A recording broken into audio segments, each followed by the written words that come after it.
जिल्हा परिषद उच्च प्राथमिक शाळा निफंद्रा सहर्ष सादर करीत आहे पौगंडावस्थेतील बदल मूल्यवर्धन नाटक इयत्ता 7वी। पात्र परिचय मीनाक्षी वेदिका आखाडे,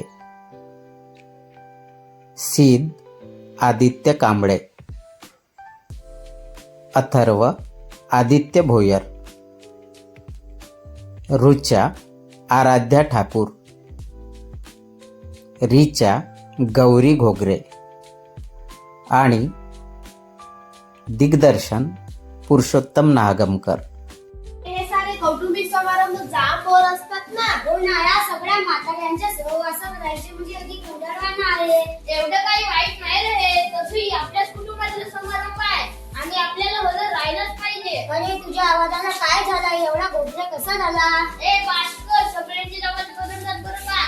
आणि तुला तर बघ मी शिकून आली आहे। माहिती आहे का रे, वैतागा नुसता धड वाढतही नाही जातही नाही। पेन्सिलची रेख काढताना कशी दिसते नुसती। तू चार तू अशी गप्प गप्प कागद ठीक आहे ना सगळं? मी पण आहे। अगदी नक्की ना?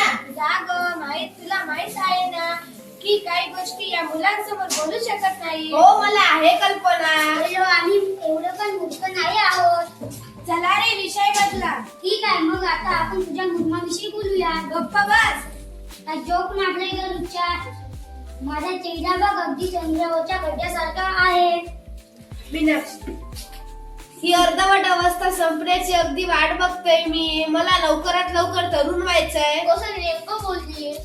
मला एक चांगली मिशी हवी आहे। त्यांनी जेवणाची ताटे मांडायला सुरुवात केली आहे। जेवल्यानंतर काहीतरी झक्कास गोड खायला मिळेल अशी आशा करूया। शी, नको ते मला गोड। का वजन वाढेल म्हणून भीती वाटते का? तू तर चवडीच्या शेंगीसारखी शेलाटी आहेस। मला आता कसला धोका नको, माझी आई आधीच जाड आहे, मला नाही व्हायचंय तिच्यासारखं। आम्ही मुलं आम्हाला कधीच नसते चिंता व्यक्त व्हायची। आमची तर अंगकाठी नैसर्गिकपणे व्यायाम कुठेसाठी असते। गप्प बस रे, तू या 2 वर्षात काही व्यायाम केलाय का? अरे बाबा, अभ्यासामुळे नाही तेव्हा माझ्या वडीलची तर ताकीद आहे की मेडिकलच्या प्रवेश परीक्षेत उत्तीर्ण हो आणि मेडिकलला जा।